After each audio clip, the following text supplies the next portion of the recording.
Yeah. All right. So now we're recording. Cool. It made me acknowledge that. It does. It does. It didn't used to, but now it does. It should. Yeah, exactly. I'm just thinking of how I want to. Welcome to this episode of Fine is a Four-Letter Word. My guest today is Brigitte Baker. Brigitte and I have a special connection because Brigitte has helped me a lot with communicating with my animals. You may have heard me talk about her or talk about previous now I'm going to start this over. All right. Welcome to Fine is a Four-Letter Word. My guest today is Brigitte Baker. I'm so excited to have this conversation with you, Brigitte, because you have just been such a godsend to me and to Panther and Karma, my kitties who have crossed to the next dimension. So welcome to the show. Thank you. First of all, this is really bizarre. I feel very special, like a celebrity. You are. But I am so very grateful that I was able to help both you and Karma and Panther. Yeah, we'll get more into that. First, I want to start out with asking you the question of what were the values and beliefs that you were raised with that contributed to you becoming who you are? That's big. So huge, work ethic. This was really who both my parents were. The old joke, you don't half-ass anything, it's full ass all the way. Well, that's what we learned. Very textbook, Protestant work ethic, and live a good life and don't lie, cheat, steal. My parents were very much involved in the church. We didn't have a choice. Not like that was a horrible thing. Later on in life, it was not very good for me. But typical. I was born in 1965, so really, really kind of classic definition, middle class. Whatever you're doing, be your best. Okay. And so how did you carry that through? Like, as you were starting out as an adult, what choices did you make based on those, how you were raised? Because I ask because you, as I know you now, and obviously I didn't know you then, but you're very much a free spirit. And that's frowned upon. Not in today's world. It's not at all. In fact, I'm not that weird in today's world. But 1965 to 2000, I did not fit at all. But did you try to make yourself fit? Yes. What did you do to do that? I would tell the truth, So very, very quick background. So I'm an intuitive. We all are. I don't have anything unique that nobody else does. Nothing, no special gene code or bump in my brain that you don't have, that everybody else doesn't have. Everybody can absolutely 100% do what I do and learn it. Okay. So step back from that. I cannot sing. I mean, I can. It's it's awful. It's horrifying. I'm with you there. I scare myself sometimes. I still sing. Same. It doesn't slow me down, but right. I'm nobody else wants out, to listen. Right. I'm not selling out a concert hall. Now, could I learn to improve that? Could I engage, the best voice teacher ever? Could I have songs written specifically for my voice range? Yes, yes. Would I be better? Absolutely. Would I be amazing? Would I have a voice like Celine Dion? No. No. So same thing. Everybody can do what I'm doing. Will they naturally be able to gravitate to that? Not necessarily, but you get what I'm saying? Yeah, absolutely. So ever since a kid, like a kid, like 5 years old, I knew what I knew what the jumping spiders in my bedroom, there were two, I knew what their names were. I didn't name them. And everybody's like, that's the cutest thing. I knew what their names were because they told me. I knew what they wanted, what they didn't want. They pretty much wanted to be left alone, but they didn't mind if I hung out with them. The chipmunks in our window well, which was under our kitchen table, I knew they were there before anybody else knew they were there. And oh, Brigitte must have looked out and seen them. Well, I couldn't see in the window well from our window. Oh, she must have gone out and seen them. But anyway, they were fascinated with what I was eating. So I explained to them that it was pancakes. And they were like, we would love pancakes. So I told my mom, the chipmunks in the window well want to have some of my pancakes. And right. That's so cute. Right. Bridget's until there are two chipmunks in the window well. So they let me put some of my pancakes out there and, stuff like that. Right. But they just kind of like, oh, she's so cute, but they didn't realize this gift that you had. Bridget loves all animals, blah, blah, blah, blah, blah. Well, so then eventually it was like, I didn't know nobody else could do this or acknowledge this or had conversations in their head. Yeah. Which is what I did. I didn't open my mouth and talk to them. I just had conversations in my head. Yeah. Again, it's cute for a little while. Then by about the time I was maybe 6, 7, first, second grade, I knew what somebody was feeling before I even walked into a room. I knew there was somebody extremely angry, there was somebody extremely happy, and there was somebody scared. Mm-hmm. And sure enough, there would be 3 people there, and you could look at body language and anybody could tell you that that's what was going on. And we're kids, we don't know, and what they say out of the mouths of babes. Right. So I would just ask people, what are you so scared of? Or you went to the doctor and that didn't go well. This is not what people want to hear. Right. Or God forbid that, I wasn't reading their mind. I was simply reading their energy. Mm-hmm. So it didn't go well. Well, because people thought that was weird because it's not what everybody else was able to do or recognize that they weren't using that part of their so being. I was a target of bullying, lot of really the really shitty side of human beings. Mm-hmm. Especially because kids don't like kids and adults. Kids can be really mean about it. And now that we have social media, adults can be really mean about it too, because we're not. Honestly, kids are the lowest form of humanity. I mean, they really are. I just, sorry, I'm sure everybody out there is like, but my child is different. I hope so. Right. I really do. But, yeah. Right. But accepting people who are different is not something that we traditionally do. We outcast. And we still don't. Right. Yeah. We still don't.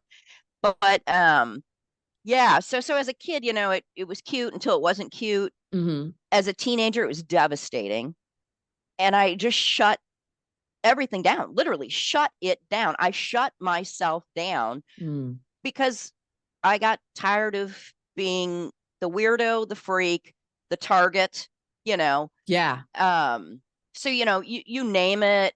I probably lived through that. What are all the things that happen when you refuse to acknowledge who you are or find an appropriate outlet or be able to talk to somebody? And right. well, in the 70s, go talk to somebody.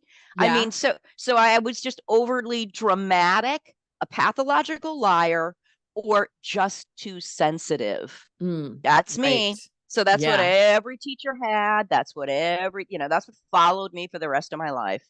Did you consider becoming somebody who works with animals, like a veterinarian or a vet tech, or I don't know, maybe you did that, but I did, because I always wanted to be near animals, but I came to a very quick conclusion. There was no way I could not live through pain and suffering, or, watching,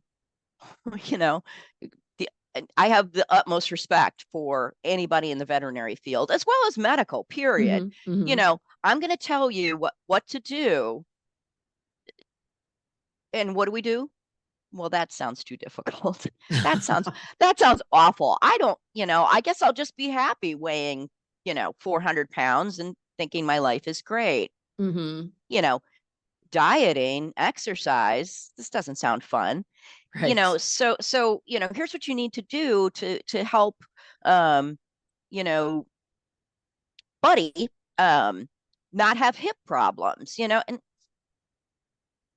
9 times out of 10, people just don't want to be bothered. So at least that was my experience. So it was like, I can't do that.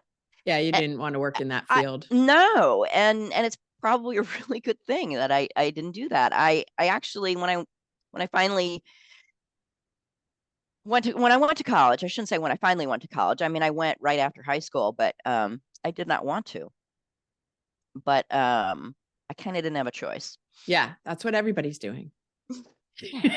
Well, and my parents were like, "Well, you're not living here if you don't go to college." Oh, well, yeah. Well, that puts a damper on things. Yeah. So, and they said, and we want you to go to this school, which was a Dutch Reformed religious college and seminary. Wow, that seems like such a mismatch for you. So we're neither. I mean, we're not Dutch Reformed. I mean, so this was Calvin College. Oh yeah. But the sort of the caveat, the carrot was, you can go anywhere you want. You can go to, University of Wisconsin. I was born and raised in Milwaukee. You can go to, UW, anywhere in the UW system. You can apply to any school you want, and you can pay for it. Or you can go to Calvin College, Dutch Reformed. Again, we were neither Christian Reformed nor Dutch. So I was like one in 8,000 people with black hair, and my last name is Parker. Not von 822 consonants, right? Just So okay, that helped. Thanks. Now I stick out even more. It was bad. So I went because my folks were like, "All right, if you go to Calvin, we'll pay for it." And I was like, okay. So I went. That sounded very Forrest Gump. So I went again. And what did you do immediately after? Like, you graduated, what was the field you went into? And then psychology. Okay. All right. Yeah. Did you practice? And then, because I want to get to the part where because before we started recording, you said you were on like Brigitte version 7. Oh yeah. I mean, and so I that was my undergrad. I went for 2 years, and then I was just like, I cannot, this is worse than being a kid again. It was way worse. So my folks were like, well, okay, do what you got to do. So I just floundered. I was a bartender. I was really good, but but it wasn't really my life's plan. Yeah. And I realized that with just an undergrad in psychology, I wasn't going to do anything. I was not going to do anything.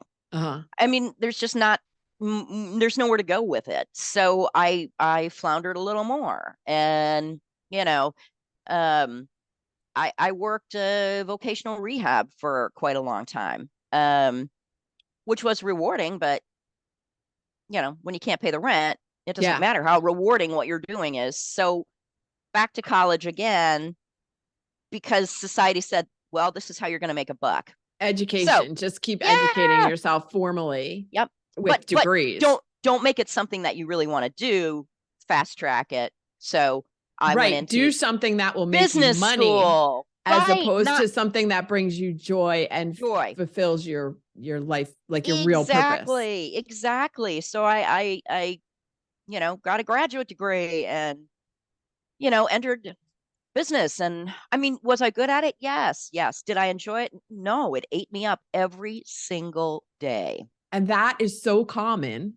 Yeah. That people go and do what they think they're supposed to do to make money, and they're good at it. So that makes it harder even to walk away, because you're like, well, I'm good at it, so I might as well just keep doing it. But in the meantime, your soul is dying. Literally. Yes, literally. Yeah. So what was your wake up call? Because I know you had one, at least one. I did. So I was actually making six figures, and for the first time in my life, that did not include the comma. So I've made it. I'm wearing fancy business suits every day, and I'm making really big decisions, and I'm making really big money. I'm making a man's money, and it was the weirdest environment I've ever been in my life, and I don't think I'll ever encounter anything weirder. So the movie The Devil Wears Prada? Yes. Okay, so no joke. I mean, and not in a funny way though, but that is exactly the environment that I was in. Well, that movie was based on reality, so. But it was, they were things that ridiculous and that petty. And we all knew how we were being manipulated, but yet the money keeps you there. The money keeps you there. What if I don't have that money? Who cares? I mean, yes, I get we need money, but surely I can. You can take that view now, but at the time, not then. I mean, I just see how. So how? Yeah, talk to me about how you got like kicked in the face by life or the universe. Yeah. So I was walking past. So this is our old house in Indy, and I'm walking through our bar area, breakfast bar, solid tile floor, and I was like, I have to, whatever, like, I need to. My errand lists are up there, my grocery list, and I'm like, I got to see what I got to do today. I don't know why I wasn't. It had to have been a weekend or something, and Brian wasn't around. Yeah. So I'm walking past, and I looked up, and I mean, my body almost went rigid. I looked up, and I saw on the whiteboard, I had spelled something wrong, like a common grocery item, like potato. I had spelled potato wrong. Yeah. And I mean, I went into this complete and total, almost like a meltdown. What happened was I had the mother of all panic attacks. Okay. I went down cold on the floor. And by the time I got up, I wasn't even sure what had happened. I thought I had died. Wow. legitimately thought I had died. Because if you'd understood the environment I was in, one misspelling quite literally could have been your job. Wow. Yeah. It was so that that trauma. It was that random and ridiculous. And I mean, I one more week at work and I was just like, I can't do this. I just can't do this. I can't walk in every Monday morning and sit around with the other VPs and listen to people actually talking about what antidepressant was working for them now. And if they added this to it, it was even better because then you just were numb, you know. Right. Yeah. But it sounds like a joke. It sounds funny, but yeah. Right. But when you're living it, it is not at all funny. Life. Yeah. And I was like, I can't do this. I can't do this. I mean, I was already on Prozac and I was like, I don't want to know what it feels like to take Effexor or the 8 other things that people were talking about. I was like, this is bad enough. This is already bad enough. So did you go in and quit and move? Well, Brian was just like, you can't do this. You can't do this. for listeners who don't know, Brian is Bridgette's husband. And fun fact, Brian and I went to high school together. So that's how Brigitte and I know each other. Just throwing that in. Yeah. So yeah, no, I mean, we had talked about it. And I mean, I went to my doctor and was like, this was pre-Google, but I was like, I don't know what happened, but I'm sure it was brought on by anxiety. She was like, Brigitte, yeah. First of all, I'm glad you're here. Okay, no, you didn't clinically die and come back, but that's a pretty severe panic attack is what happened. And I'm also happy I didn't knock myself into a concussion landing on the tile floor. Yeah. I mean, whatever, but that was it. That was the wake-up call. I was just like, this is fucking nonsense and I can't do this anymore. I'm ruined, you know? Yeah. I hear you. So I completely, I just went in and I quit. And I was like, look, I'm giving you whatever notice you need. I will put everything in order. So you let me know what are your goals for me to tie up, put together, whatever you want, just let me know and I will make that happen. And I'll make that happen in the 30 days that I am obligated to give you. And so, and 2 days after I dropped that edict, I just wrote a business plan and I did a page by page for a web designer to put together a website and I opened a doggy daycare. So, it was just a complete departure. Yeah. And that was, I'm sure, like now you're back to working with animals in a different capacity, not vet tech, whatever. But right. Like, how fun was that? Like, so I loved it, but it's not, you don't get to take vacation.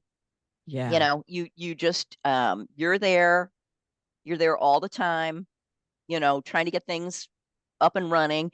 And I mean, it was successful. I didn't close because I didn't want to do it anymore. I closed because I was bullied quite literally by the building owner, because when I opened, I was extremely desirable because nobody was renting. I mean, they had this empty, strip sitting there, and I paid my rent on time every single month.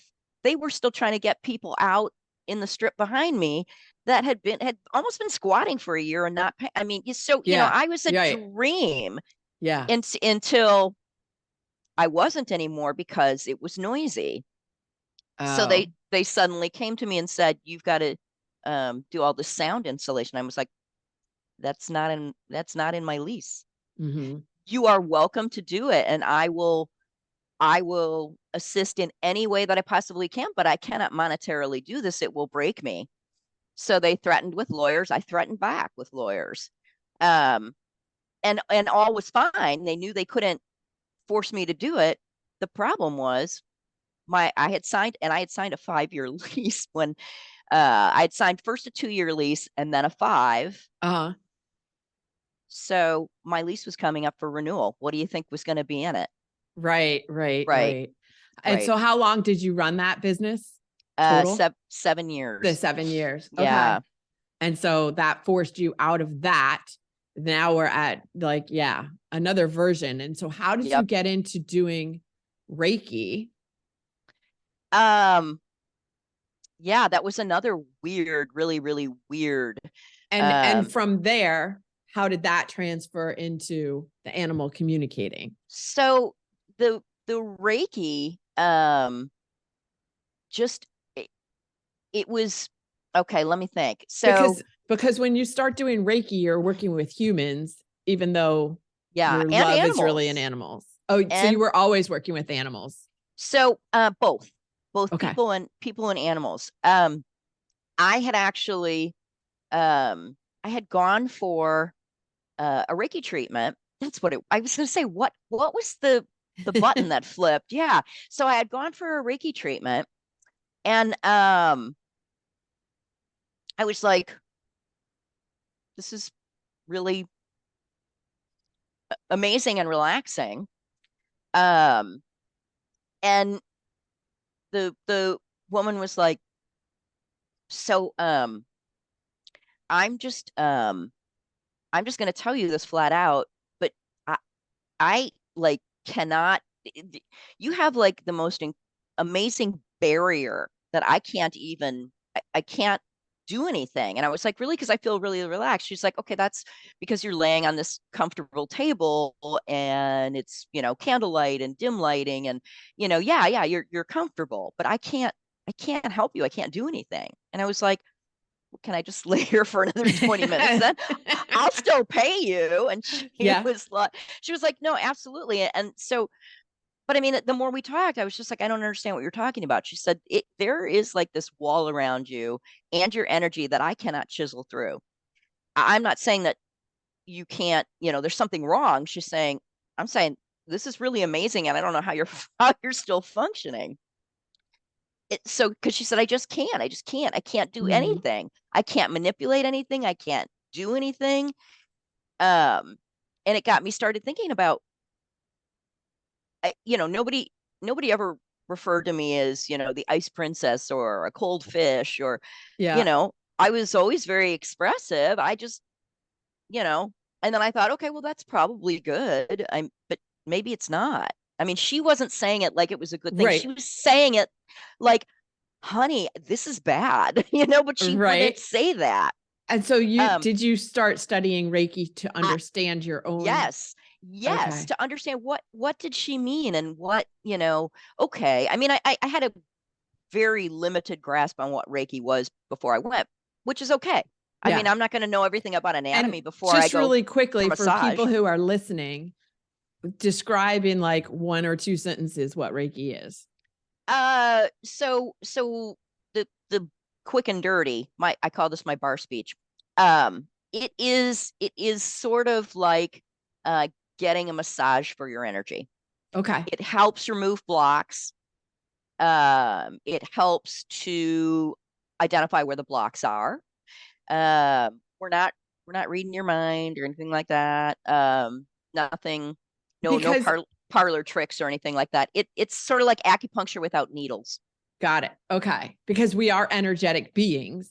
And so it's like you said, a massage of your energy, essentially. Yeah, exactly. Okay. Exactly. It's finding a block or an area that is causing pain, whether you feel it physically or not. Yeah. Yeah. And energetically adjusting it. Absolutely. Okay. Absolutely. Cool. Yeah. Okay. So that's how you got into doing Reiki. And then you made that your profession. But what I'm curious. So go ahead. Well, what I was going to say was when that started chiseling away, the fortress that is Brigitte's energy, um, it I started to like hear things again, not, well, my husband and I joke, oh, and did the voices tell you? Yeah. So, because it's always the voices in my head, So you had shut that down completely and you weren't hearing it at all anymore. No. Oh, wow. Okay. No, not since I was a kid. Yeah. I just because it was easier to live that way. It than was to easier, live as yourself. Correct. And be bullied and taunted. Yeah. And I am what is called clairsentient. So we know a lot of the clairs, like clairvoyant, it translates to clear seeing. Yeah. So a clairvoyant sees like you're watching a movie on TV. Clairaudient hears. Yeah. So it is like clear hearing. So it is like having a conversation just like you and I are. Right. I am clairsentient. Now we all have all those, all the clairs. There's like 7 clair senses. We have them all. But generally one is like, it's like having a dominant hand. You can use the other one, but one is your really strong one. Right. So clairsentience is mine, which is feeling sentient. So when I'm communicating with the animal, I feel what they are conveying. In other words, it's sort of like, does something hurt? Oh, now, if they have a tumor or an extreme pain point or terrible arthritis pain, am I no, but I know where it is because I'm feeling where it is. Also like them conveying sadness, happiness, joy, anger, fear, whatever it is, and at whatever level, I will feel that. And then, the magic happens. Yeah. And my brain somehow translates that, and it begins to show me a story. It begins to show me pictures. I can't tell you how it happens or how it works because I don't know. I'm not a neurologist, Right. It just happens but that's how it happens. And that's the connection point. So that started happening because, all of a sudden, it's sort of like, Brigitte, you remember you used to do this, So you opened the floodgates again. Exactly. And by chiseling down that thing that was around you, that energy block. Wow. Okay. I'm getting the whole picture here now. Now, being clairsentient has its own issues. Remember, I said I could walk into a room as a kid and I knew who was scared. I knew who was angry. I knew who was happy. I knew who was, completely clueless, So when I started shutting everything down, it was to where I couldn't tell if like what you were feeling, were they your feelings or were they mine? I couldn't tell. I didn't know. So yeah, imagine trying to go to a concert as a young adult. Hang on to that thought because we are going to be cut off and we are going to have to come back in. Okay. So use that same link and come back. Okay. So should I just shut this? Just, it's going to kick you out. Okay. And then go back to the link and open it up again. And we're back. Okay. Thanks for that commercial break. Yes. So, as an adult, being in chaotic environments or emotionally charged groups was hideous. So yeah, I could never tell if was it you, was it me, was it everybody around me? What am I feeling? I just couldn't tell what was mine and what wasn't. Again, Reiki helped me to determine, is that your feeling? Is that my feeling? Okay. What am I, so I was just almost like this weird, I don't know. So Reiki helped you putty. help others, but it also helped you manage your own energy. Exactly, which I had never cared for in my entire life. I'd never taken care of me in any of those aspects. And suddenly here I am, giving a shit about, other people. And it was like, wow, what about me? Yeah. How about, and I remember my Reiki teacher, was always like, you first. How many times have you heard you can't help anybody else if you don't help yourself first? Well, that was usually my response to it. Thanks, Mom. But she was absolutely right.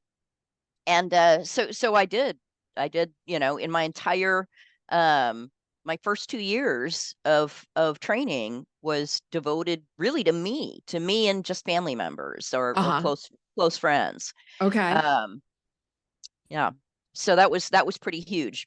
And then how did you get into, like, because it's only recently that you started really sharing with the world that you have this ability to help animals. And it was because you had been talking about it on Facebook in some capacity. I don't even remember.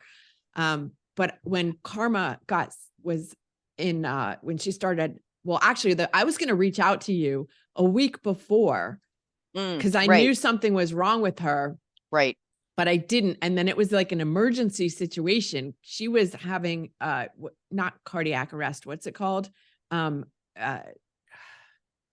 She was in extreme distress when I first reached out to you. Was it myopathy? Cardiac. I'll think of it. But we were on our way to the emergency vet where she spent overnight, but I didn't know what was wrong with her. She was panting and having trouble breathing. And so I reached out to Brigitte and said, something's wrong with Karma. Help me know what it is. And you had a conversation with her. Yeah. Karma kitty. I know. She comes to me. They both still come to me in dreams. So, so that is how really Brigitte and I started really connecting, was because I called on her to help translate between Karma and me and what was happening. And then, so now we're both going to be crying. If you're not listening, you're not watching the video. Yeah. We're both like, oh, yes. But I'm so grateful that Brigitte was able to have these conversations with both of my girls and to share with me what was best for them, what they were saying they needed so that I could give it to them. So a lot of you have heard, if you've listened to some of these episodes this season, about the month-long sabbatical road trip that I took with 19-year-old Panther. and the entire she was so happy. She was, right. So the whole reason why I took her with me was because Brigitte said she would rather be with you than anywhere else. That was what Panther was telling her. And I said, okay, so that is why Panther got to come on this month-long road trip and have the time of her life. Both of us. I mean, that trip was amazing for both of us. That was her sabbatical too. Yes. That was the trip of a lifetime. And that trip, so this falls into the idea of finding gratitude everywhere and not necessarily looking at things through rose-colored glasses and saying that's not, that those feelings don't exist, or that that viewpoint isn't valid. It's more a matter of like seeing the good in even the sad or frustrating or disappointing situations, because that trip could never have happened if Karma was still with us. Karma wasn't a traveler, or not a good traveler. But yes. And so that helping us through those transitions, how did you come to accept that this is now what you're supposed to be doing? So I feel like I always knew that it was, and you finally allowed it to be your truth.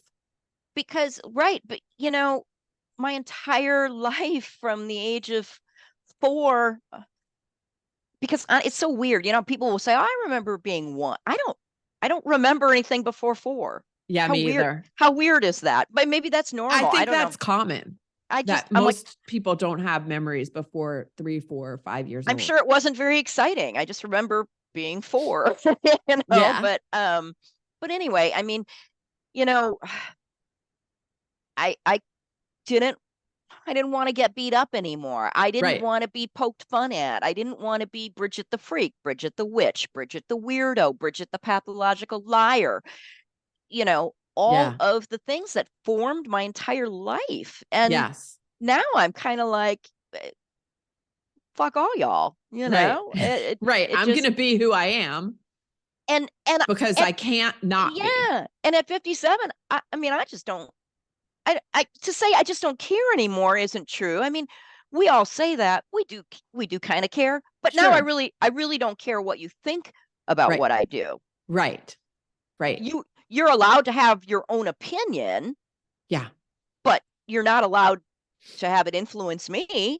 So, again, if so, then I'll you let me know which bills you'd like to pay, and I will pass them on you. And that you can certainly have as many opinions on my life as you want. Yeah. Right. But so I would still sort of like, sneak around a little, and like I would call it Reiki. Yeah. And I would just say, Reiki allows this communication link. Okay. Yes and no. So they're not unrelated, but you don't need to learn Reiki to communicate with an animal or with your animals or with someone else's animals. Is there training involved? Oh, absolutely, just like anything else is. But yeah, so it was easier for people to call it Reiki than to, you know what I mean? Right. So than animal, like easy. Well, it was easier for people to understand it, maybe for some odd reason. But here's the weirdest part of it is that so like if I say, okay, and they're like, well, do I need to bring my cat, rabbit, dog, llama, snake? No. Can you send me a picture? Sure. Okay. That's all I need. Yeah. They can grasp that. Yeah. But when I say, the people will be like, well, can you do a Reiki treatment for me? Absolutely. Okay, well, where do you live? I'm like, Central Texas. And they're like, what? I'm in Indiana. And I'm like, yeah, that's okay. I've done as much distance Reiki as, hands-on. Yeah. Yeah. It doesn't require. They just, what? I mean, well, that's the beauty of energy healing. That's a bunch of hocus pocus. You just paid me to talk to Brutus, your Great Dane. And we had all these landmark breakthroughs and you were happy and you totally get it. What? You know what I mean? Right. So it's just, I don't know what it is. It's the human condition. So, yeah. I laugh about it all the time. I'm like, people can grasp that I can talk to their animal in the UK, but they have to be physically present for you to work on their energy. Right. Yeah. So that is so interesting. Yeah. And they are two totally different things, but in a way they're really not. Yeah. It's all energy. It's all energy work. Exactly. Yeah. So I finally just, and it was after honestly talking to you, I'm like, yeah, why am I, we just whispered about that. No. So yeah. So you're ready to step full into, I communicate with animals and help translate their needs to their humans so they can. I'd been doing it. I mean, for pay, it was what I did, but it wasn't, it's not even on my website. How sad is that? You know? Well, that will be coming soon. Correct. I already wrote my first pass at it. Awesome. So yeah, I have so enjoyed this conversation, and I'm so grateful that for all the work that you've done for me and Karma and Panther, and for accepting the invitation to come on. Fine is the 4-letter word. Before we run off, what is your hype song? Okay. That you listen to when you need a boost of energy. My hype song is Brick House by the Commodores. Okay. I have to tell you why, because it ties into our conversation. Yes. When I woke so as I was going down like the sack of potatoes with my Mac Daddy panic attack. Yeah. That song was playing. Not in my house, not in my, so it, like for real. Was this in my head? And then I know I wasn't down too long, because when I woke up, I was hearing the end of the song, and it was a week before I found out what really happened. I thought the universe just wanted me to hear that song, and they were like, "God damn it, girl, get up, get up. You know, you're a brick house. You're mighty, you know, letting it all hang out. Not about, you know, oh, I'm stacked. Okay. I got this great figure." It's like, you know, you better bring something big like a sledgehammer, because you ain't taking me down. Wow. I thought that was the universe communicating with me. No, it was. Well, my neighbor next door was having this like massive pool party, and so they were all playing disco. So he was really playing that song. That's why I heard it. But you know, I was like, for all those reasons. Right. So it's just kind of funny. But yeah, so Brick House. So every time awesome. every time I just feel like shit, or I'm angry, or I feel like somebody, you know, I need to push back, I play Brick House. That is awesome. Now, for people who are listening and who want to get in touch with you and continue the conversation, or have you help their animals, what's the best place to reach you? It's super easy to go to my website, and which is www.reiki317.com. So it's how do you spell Reiki? REIKI 317.com. 317 was my area code in Indianapolis. Yeah. Okay. So I will put a link to that in the show notes. So we'll make it really easy for people. And thank you so much for joining me on Fine is a 4-letter word. Thank you.